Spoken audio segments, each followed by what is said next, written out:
Hello students, hope you all are fine. Good. Today we will do revision of chapter The Foundation of Delhi Sultanate. So first we know about Muslims rulers. They had been invading the Indian subcontinent with sole purpose of conducting raids. Establishing a formal administrative structure was never planned. So, over the years, taking advantages of the scattered political scenario of India, many Muslim rulers entered in India. In this process, the Muslims' rule is presented and established here. Two Turkish slave rulers are Mahmud of Ghazni and Muhammad of Ghori launched Turkish invasions into the Indian subcontinent to fulfill their dreams of building large empires. So, here we will learn about these slave rulers. First one is Mahmud of Ghazni. Mahmud ruled till 1030 AD and succeeded in building the Ghaznavid Empire, which included Afghanistan, most of Iran, as well as Pakistan, and some regions of northwest India also. So, after that, we will learn about causes of Mahmud's inventions in India. Mahmud invaded India 17 times in 25 years. There are some causes of Mahmud's frequent inventions of India. First one is the inventions in India provided him an opportunity to loot the wealth of Indian kingdoms and temples. And second one is Mahmud took the advantage of the rivalries among the Rajput rulers who could not put up a strong resistance against Mahmud.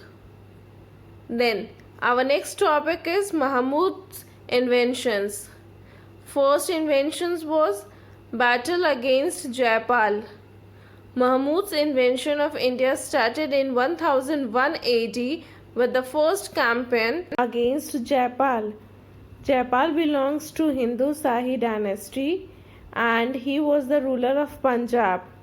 His last attack in India was on the Somnath temple.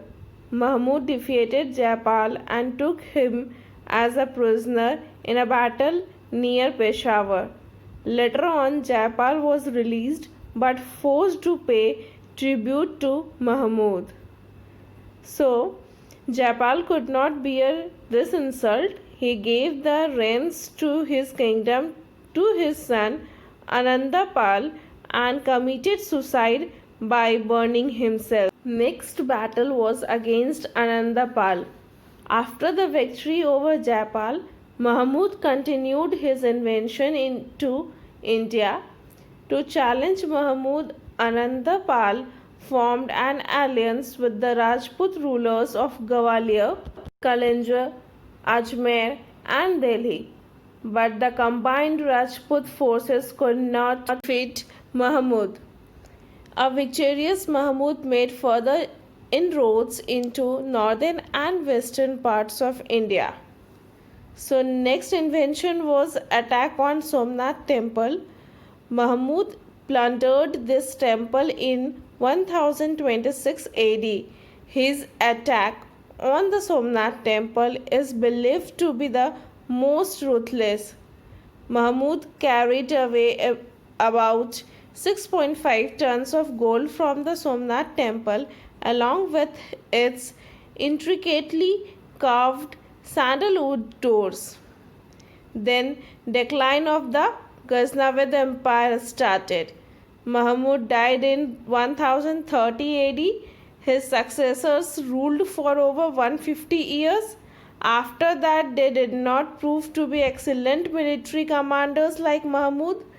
They could not prevent the Seljuk Turkish rulers and the Ghurids from capturing parts of the Ghaznavid Empire. The Ghaznavid reigned ended with the capture of the last Ghaznavid stronghold at Lahore in 1187 AD by Mahmud Ghori. So students, after seeing this video, go through the chapter and underline the important points and learn it. So thank you and take care.